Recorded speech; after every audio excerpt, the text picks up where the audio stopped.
구독과 좋아요 갑시다. 구독자 1만 명.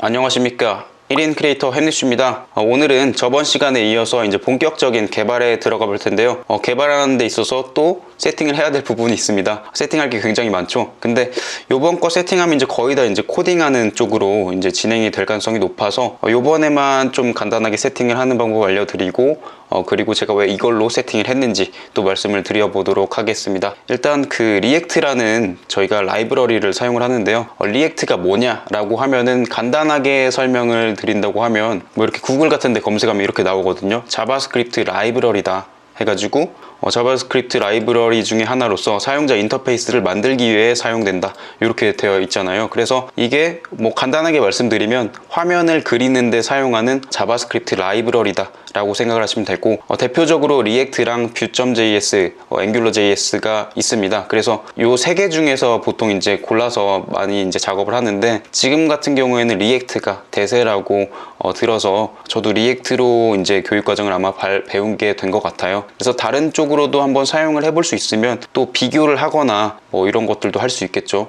아무튼 지금은 리액트가 대세다 보니까 리액트를 하는 사람이 많다라고 생각하시면 되고요. 수요가 저는 왜 많은지는 잘 모르겠는데 아마 페이스북에서 만든 라이브러리다 보니까 그래서 사람들이 많이 쓰는 것 같은데, 솔직히 개발할 때는 되게 불편하거든요. 개발 편의적으로는 굉장히 불편하기 때문에 솔직히 별로 추천해드리고 싶지는 않습니다. 하지만 회사에서 이걸 써야 된다, 이게 신기술이니까 이게 좋다, 뭐 이런 게 확실한 뭐가 있다면 뭐 배우셔가지고 하셔도 무방할 것 같습니다. 되게 정신없다고 해야 되나요? 약간 그래요. 리액트가 차라리 자바스크립트 jQuery 쓰는 게 훨씬 더 간편하고 HTML로 그리는 게 훨씬 더 간편하고 그런데 리액트를 사용하게 되면서 그런 부분들이 약간 흐름적으로 이해하는 것들이 좀 복잡해지다 보니까 개발하는데 편의적으로 좀 좋지 않다라고 생각을 하고 있습니다. 아무튼 이런 부분들 참고하셔가지고 조금 배우시는데 참고사항으로 기억을 해두시면 될 것 같고요. 그러면 리액트를 사용하는 두 가지 방법에 대해서 말씀을 드려보도록 하겠습니다. 일단 첫 번째 방법 같은 경우에는 CDN이라는 것을 사용해서 사용하는 방법을 알려드릴 텐데요. CDN이 뭐냐면 약간 위에다가 이렇게 달아가지고 링크식으로 달아가지고 그거를 라이브러리를 가져다가 쓰는 그런 용도라고 생각하시면 되는데, 만약에 리액트라는 사이트 공식 홈페이지에 들어간다라고 하면요, 이런 식으로 이제 CDN 링크가 있어요. 이런 링크를 이제 HTML 같은 문서에다가 복사에다가 붙여넣기를 하면은 이제 리액트라는 것을 이제 사용할 수가 있는 거고, 여기에는 지금 두 줄의 이제 CDN이 나와 있는데 바벨이라는 것도 같이 사용을 하시는 게 좋습니다. 여기에 써있기로 바벨은 뭐 자바스크립트 엔진에서 실행할 수 있는 이전 버전과 호환되는 자바스크립트로 변환하는데 주로 사용되는 자바스크립트 트랜스 컴파일러라고 되어 있죠. 그래서 뭔가 컴파일을 해주는 기능을 하는 놈인데 리액트랑 쓰면 좋구나 라고 생각을 하시면 될 것 같고요. 그래서 이런 식으로 그냥 리액트, CDN 뭐 이런 식으로 검색해 보시면 이런 뭐 블로그 같은 데서도 이렇게 세 줄 이런 식으로 들어있는 것을 확인하실 수가 있습니다. 요거는 이제 이 안에다가 리액트 소스를 쓰는데 활용한다고 생각하시면 되고, 저희 같은 경우에는 이렇게 CDN을 사용하는 게 아니라 프로젝트를 아예 따로 만들어서 사용할 예정입니다. CDN을 쓰는 경우는 솔직히 진짜 실질적인 기업 같은 데서 사용하는 프로젝트를 활용하는 데는 CDN 링크를 써서 작업하진 않고요. 뭐 create react 앱이라는 명령어를 통해서 프로젝트를 하나 따로 생성한 다음에 사용하는 경우가 많습니다. 그래서 저 같은 경우에도 어차피 취업이 어떻게 보면 목표이기 때문에 create react 앱이라는 명령어를 활용해서 프로젝트를 새로 만들어서 사용을 했다고 보시면 됩니다. 그래서 명령 프롬프트 창을 띄워가지고 한번 만드는 것을 보여드릴게요. 저 같은 경우에는 이렇게 이 드라이브에다가 리액트라는 폴더를 하나 만들어서 이 안에다가 프로젝트를 한번 만들어 보려고 하는데요. 지금 여기에 있는 Today I Learned라는 폴더가 지금 create react 앱이라는 명령어로 생성한 프로젝트라고 생각하시면 되는데, 여기에다가 예제식으로 한번 만드는 거를 보여드릴게요. 요거는 필요가 없고 명령 프롬프트 창을 일단 하나 띄워주세요. 윈도우 키랑 R 키를 동시에 누르면 이렇게 실행 창이 뜨는데, 여기서 cmd라고 입력하고 엔터를 누르시면 명령 프롬프트 창이 뜨는 것을 확인하실 수가 있는데요. 여기에서 이제 뭐라고 입력을 하느냐, create react 앱을 바로 쓰면 안 되고 설치할 부분으로 이동을 해 주셔야 됩니다. 그래서 경로를 복사를 해서 cd 한 다음에 이렇게 입력을 해주시면 이동을 안 하죠. 드라이브가 다르면 이동을 안 하더라고요. 그래서 이 콜론으로 이렇게 이 드라이브로 이동을 해주면 이렇게 정상적으로 이동하는 것을 확인하실 수가 있습니다. 이 cd라는 명령어가 change directory라는 명령어인데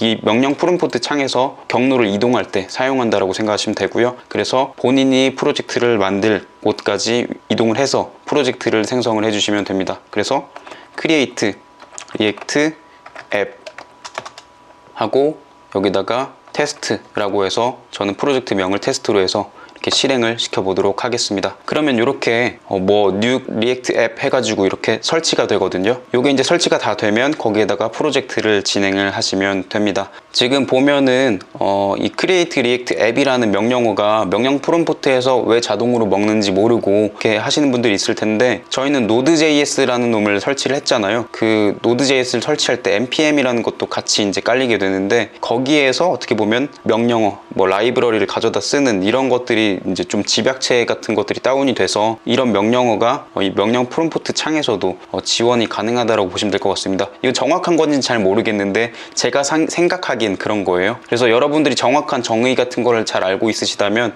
댓글로 남겨주셔가지고 같이 공유를 하는 것도 괜찮은 것 같습니다. 제가 어차피 전문가가 아니기 때문에 여러분들한테 알려드리는 거는 대략적인 흐름, 그리고 제가 들었던 느낌, 이런 것들이 강하다라고 생각을 하시면 됩니다. 이게 크리에이트 리액트 앱으로 설치를 하게 되면 시간이 좀 걸려요. 그래서 조금 답답할 수도 있기는 한데, 이런 식으로 설치를 하게 되면 정말 리액트 프로젝트를 진행하는 데 있어서 이런 모듈이라든지 이런 것들이 좀 잘 짜서 들어가진다라고 생각하시면 되기 때문에, 그래서 좀 오래 걸리는구나라고 생각하시면 될 것 같습니다. 그래서 전부 다 잘 설치가 되면 해피 해킹이라고 해가지고 이렇게 잘 설치가 됐다는 것을 알려줍니다. 그래서 지금 보면 테스트 해가지고 여기에 이런 식으로 뭔가 많이 파일들이 생긴 것을 확인할 수가 있고요. 그러면 VS 코드에서 한번 열어보도록 하겠습니다. 창을 하나 더 띄울게요.